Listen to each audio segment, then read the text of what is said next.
we had a topic pop up that we weren't expecting to talk about in the comments section there yesterday, talking about Dylan Gabriel, who I've been much higher on than I think most people have been in this upcoming draft here.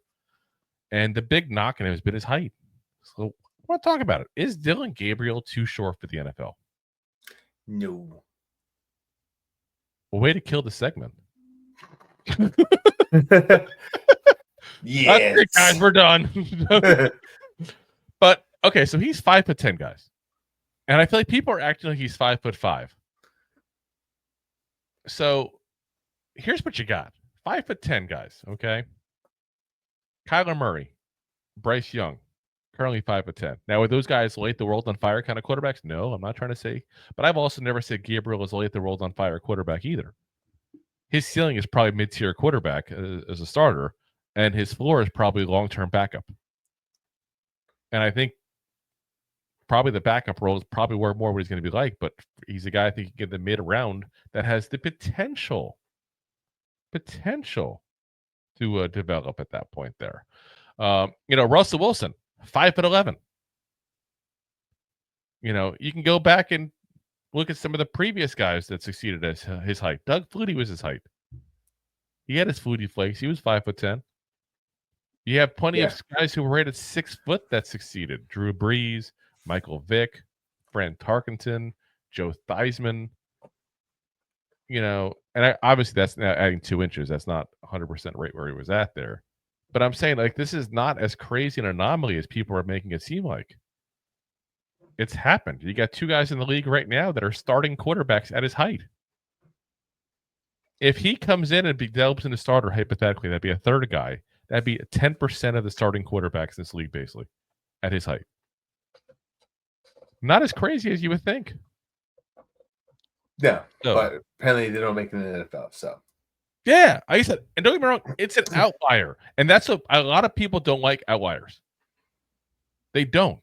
And what they like is they like people that are fit the box of 6'2", 230 pounds, can throw a long ball with spiral. And here's a guy who's 5'10", does more short routes and doesn't have the arm strength, probably because he has short arms as well. But people don't like that kind of stuff because he doesn't fit that box of the typical. And I think you got to get out sometimes of that box and go, you know what? Here's a guy who succeeded at 3 different colleges. And if I can get him in at a mid-round pick, why not bring him in and see what he can do? I don't see the issue with that. Again, I'm not saying a first-round pick, but if he's sitting there in the 3rd round and you don't got a quarterback yet, why not take the risk? Ain't going to hurt. It's a 3rd-round pick.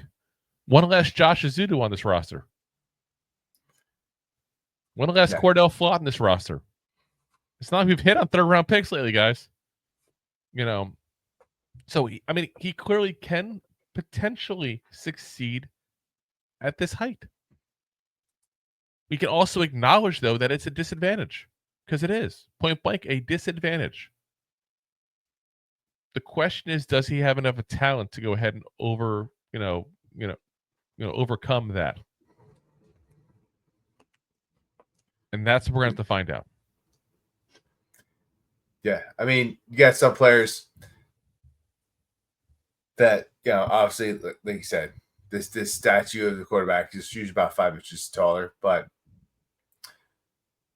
there's plenty of quarterbacks that succeed at this height.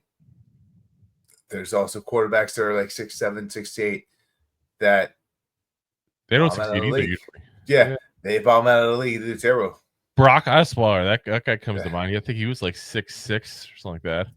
Jamarcus Russell was like 6'8". Yeah, but yeah, that's where it's at. It's throw the ball 70 yards. If you like that clip, then you will love the full episodes too. Find us on your favorite podcast app and look for us on all your favorite social media platforms. Thanks so much. Please, I'm begging you. Please subscribe.